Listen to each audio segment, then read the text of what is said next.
Ya na na na na na na na na na na na na na na ya na na na na na na ya na na na na na na ya na na na na na na na ya na na ya na.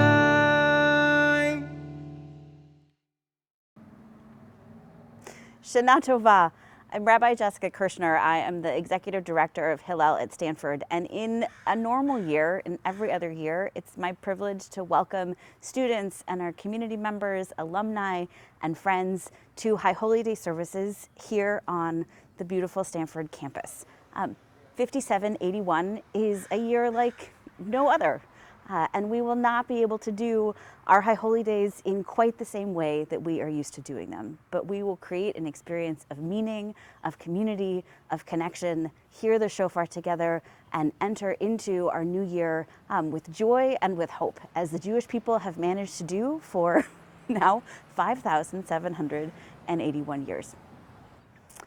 Displacement and dislocation are not foreign to the Jewish experience. In fact, in one way of looking at it, they're central to our experience. And that experience of not always being able to be in our familiar and holy places is part of what has helped to build resilience into the Jewish spirit, the Jewish psyche, our neshama, our Jewish soul. So this year we have a chance to practice what our ancestors have done, and it might be instructive to turn to their wisdom. In the Talmud, there's a story told by Rabbi Judah ben Eli, who says there's a reason that Moses took both tablets of the Ten Commandments, the whole ones and the broken ones, and brought both of them together with the Israelites into the wilderness. The whole tablets would sit in an ark that would stay in the tent of meeting, in the physical space where God was present as the Israelites traveled. And then there was a second ark that was built. And in that second ark, the broken tablets were placed, and those tablets went with the Israelites in all of the places of their journeying. So wherever you find yourself this year, the holiness of our community and of our Jewish tradition is with you. This is not the only moment of displacement we have experienced. It wasn't only the wandering in the wilderness, but also at another crucial moment of history, at the destruction of the temple in Jerusalem, the Jewish community had to figure out, how do we remake ourselves? How do we renew our way of being in a world where we can't connect with our familiar physical spaces, especially the temple, which was the place where they went to offer sacrifices for atonement, to seek forgiveness, and to celebrate the crucial moments of their lives. In the destruction of the temple, in its ruins, Midrash tells us that Rabbi Yochanan ben Zakkai and his student Rabbi Joshua walked through ruins, and Rabbi Joshua laments, what will Israel do now that we have no place to offer our atonement? And Yochanan ben Zakkai hears the sorrow of his student and experiences his own, but he turns to his student and says, don't worry. We may not have the temple, we may not have this holy place where we are accustomed to offering atonement, but we have just as good a way to atone. We have gimilut chasadim, we have acts of loving kindness. And in our expressions of love and care for each other, we can make as perfect an atonement as our ancestors have made in this physical location. And Yochanan ben Zakkai was comforted, and Joshua was comforted, and I hope that all of us can also find some measure of comfort, knowing that as strange as some moments of this year are, as much dislocation and pain and disruption as there have been, there are also moments of consolation, of kindness, of love, and of joy. And we get to celebrate that most of all at this moment of new beginnings as we wish each other a Shana Tovah, a happy new year. So one of the symbols of this season are apples dipped in honey for sweetness and joy, which we want to begin here at Stanford and continue to all the places where you are greeting the new year. So from the steps of Hillel at Stanford, we proclaim the new year.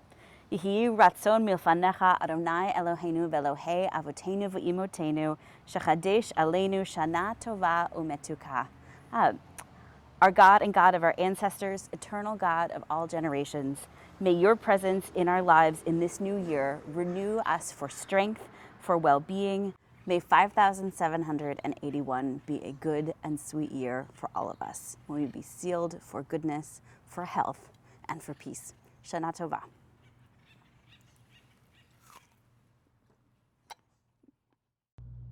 Hi, my name is Paloma. I'm a rising junior, and my wish is that you take some time to appreciate the people that you love.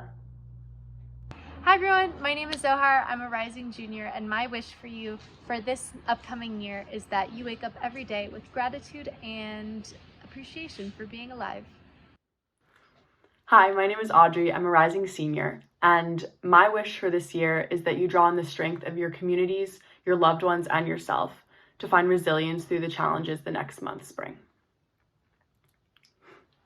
Hi, I'm Alana. I'm a rising sophomore, and my wish for you this year is that you feel loved and cared for, and love and care for those around you. Hi, I'm Idan. I'm a rising senior. My wish for this year is for everybody to be healthy and prosperous. Hi everyone, my name is Cami. I'm a rising senior, and my wish for the new year is that we all try to find the light and the happiness amongst our darkness. Hi, my name's Olivia and I'm a rising junior. My wish for everyone this year is to take time for their mental health and try a new hobby this year.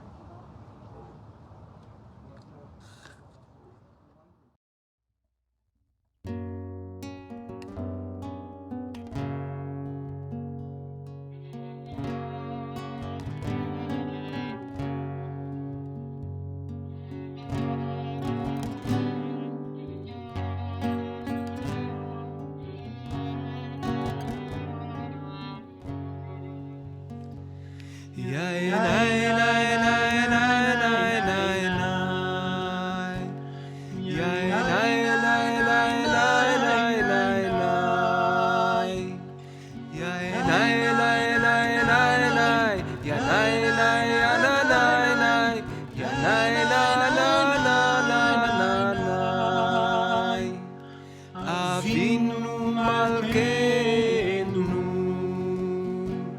Chanenu v'anenu. Avinu Malkeinu, Chanenu v'anenu, ki en banu masin. Aseh imanu, tzedaka v'chesed.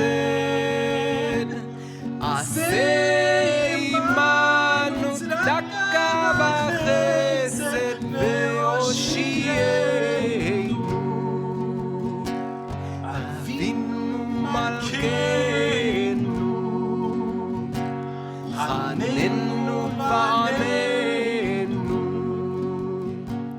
Avinu Malkeinu, Chanenu v'anenu, ki en banu masim.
Shana tovah, Erev Tov. I'm Rabbi Patricia Carlin Newman, the Senior Associate Dean for Religious Life at Stanford University. This year, now past, was filled with despair, darkness, and dead ends.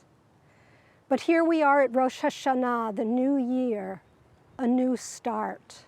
So how do we rest from the darkness, the sweetness of apples and honey, the tonic of anticipation and hope?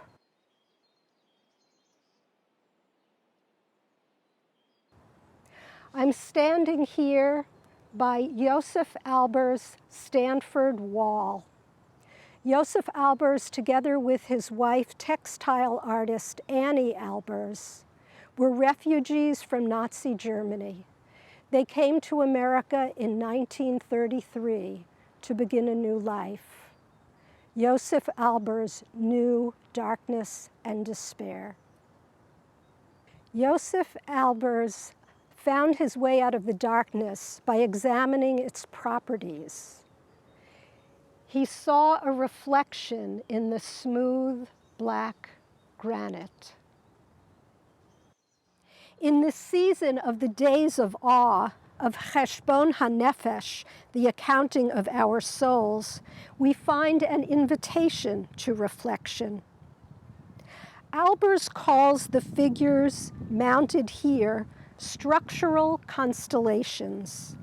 He says, while in mathematics and science, the sum of 1 + 1 is 2, in art, 1 + 1 can equal 3 or more. By rendering three-dimensional objects in 2 dimensions, we experience a kind of perceptual ambiguity, a discrepancy between the actual lines and the effect they have on us. Do you see a box viewed from the outside? Or perhaps a container open at the end? The very openness of the constellations ignites our imagination. What is at first dark becomes not a dead end, but a catalyst. So it is for us. Out of darkness, we envision possibility. Isaiah teaches, Ha'am ha'holchim b'choshech ra'u or gadol. The people who walked in darkness have seen a great light. This season of holy days invites our individual reflections, yet we celebrate them with one another in community. So too with Albers' Stanford Wall. It was not meant to end in isolation. There is another side.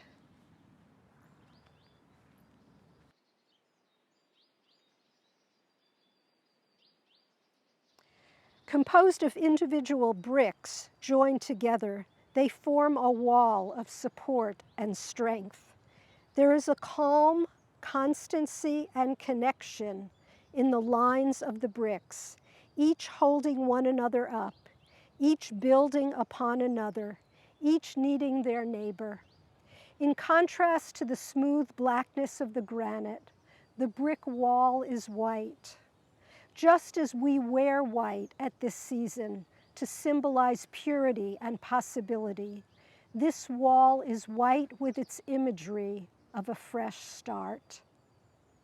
Up close, the parallel steel rods jut out just a bit from the brick, its thin ledges beckoning us to run our fingers over them or to place a note upon them, like at the Western Wall.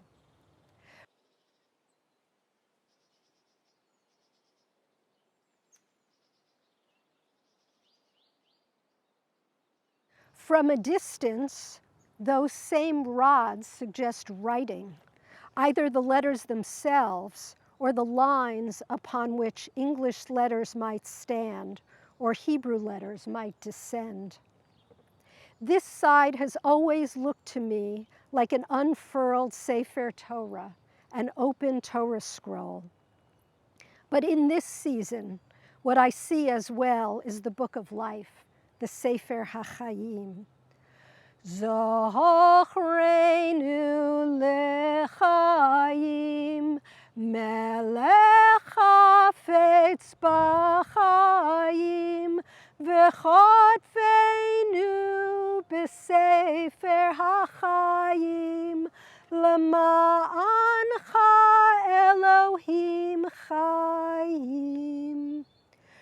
remember us for life, sovereign who delights in life, and inscribe us in the book of life, for your sake, God of life.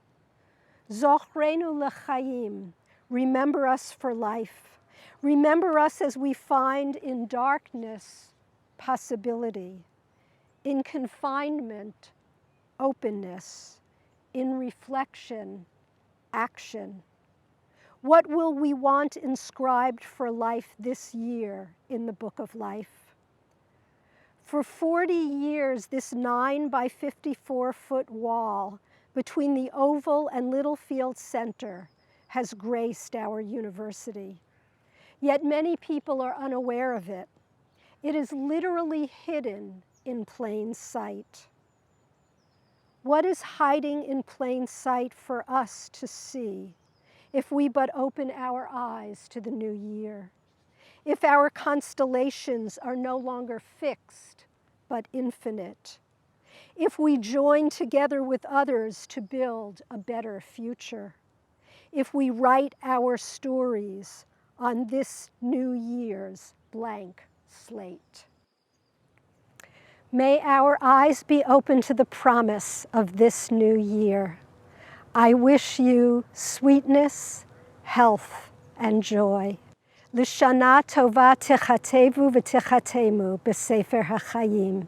May you be inscribed and sealed for a good year in the book of life. Amen.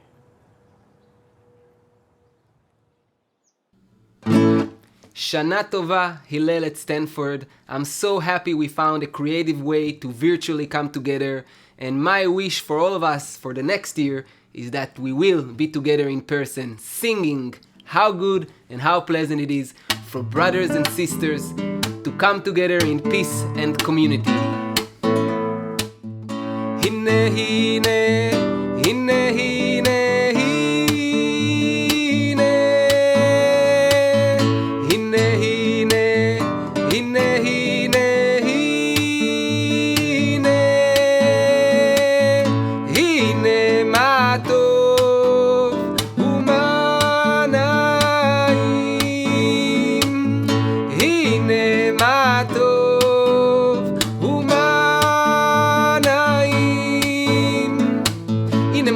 נעים שבט אחים ואחיות שרק רוצים לחיות, להיות, להוות, התקוות בעיניים פתוחות, בידיים אוהבות ומקבלות, ובידיעה שכולנו משפחה, באמונה שתוכן יש מקום גדול לאהבה.